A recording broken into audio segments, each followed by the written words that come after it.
So what is it really? It's a feeling generally. Generally a feeling of being overpowered or outnumbered or just not able to be equal and balanced with the other thing. And often it's either internal or external. Sometimes both. Just for an example, think about maybe a small dog trying to get a bone, and a much bigger dog is looming over that dog. That dog will feel intimidated by the presence of the sheer size of the bigger dog.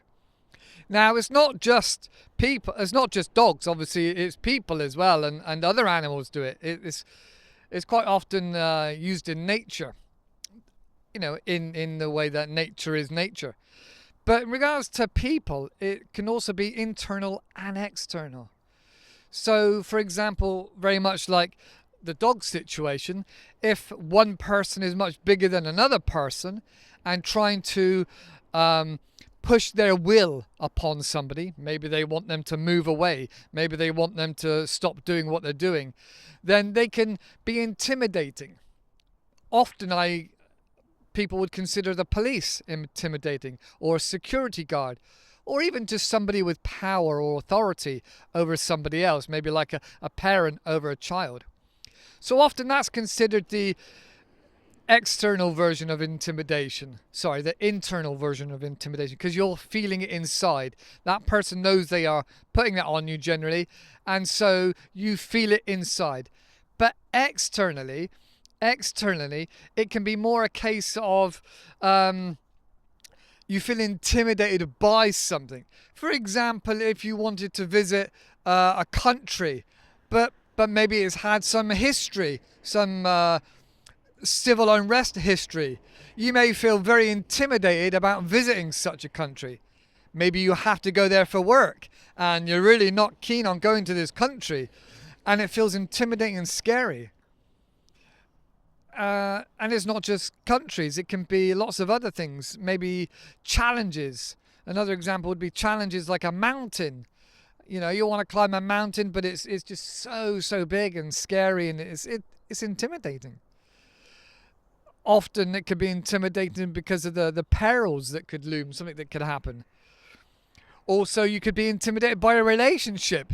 Maybe you're still a bit sore from a previous relationship, and getting involved with somebody that's moving quicker than you're ready for can feel very intimidating. Likewise, careers can be also intimidating and quite scary. The idea of maybe starting in a real big career that has a lot of history or a lot of prowess attached to it can feel very, very scary. So careers. But also, and this is kind of what I'm getting to, languages. Languages can be very intimidating.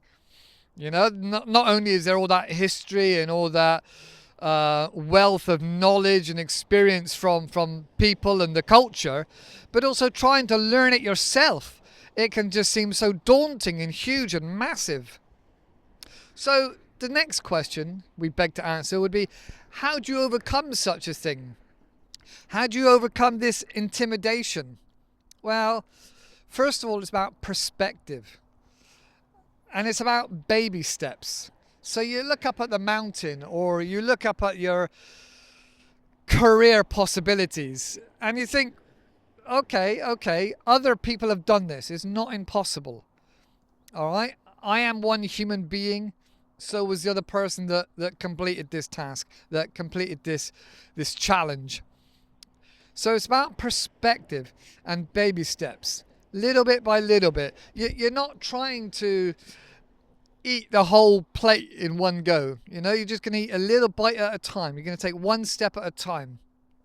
Baby steps. And another key thing, especially when you're attaining a goal, whether it's a physical thing or like a language, it's mapping your progress. Because even after a short period of time, you'll realize as you look back, you were this experienced, but now you're this experienced. And if you write that down or draw it down in a map or a visual representation, or however best you ingest it, you got to look back every now and then and go, oh, look, I've actually achieved this already. And it's only been this length of time, and I've already done this.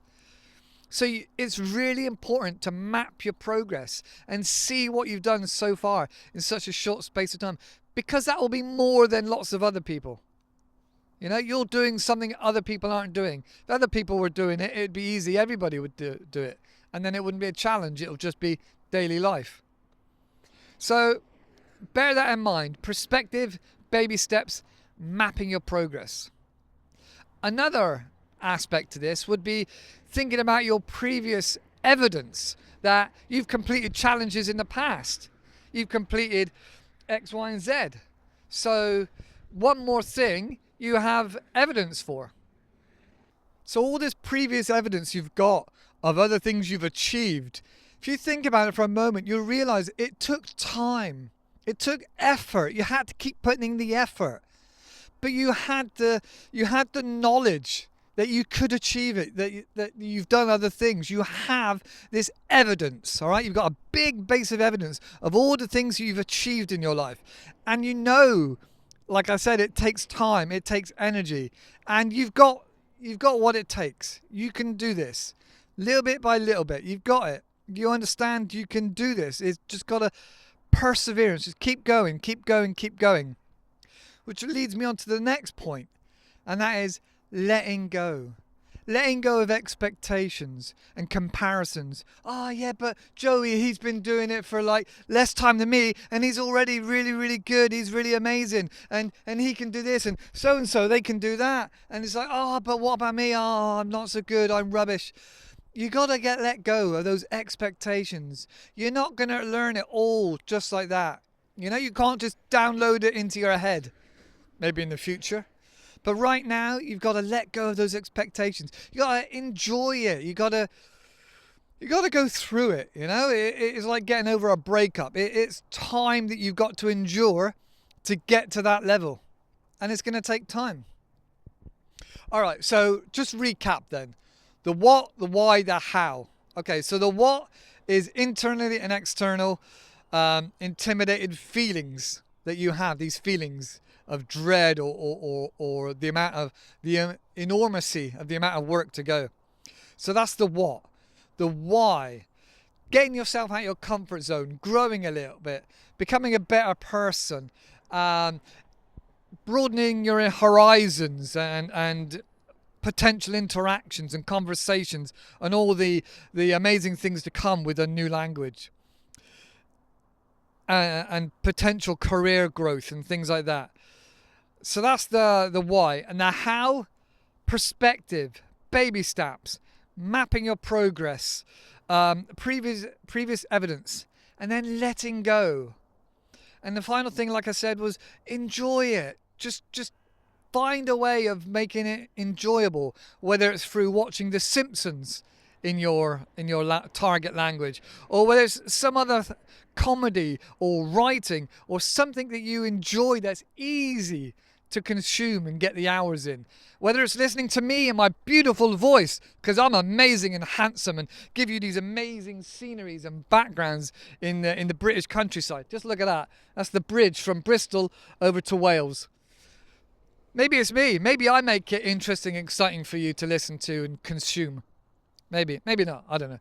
Anyway, so that's the points. What, why, how, and enjoy. All right? Enjoy it.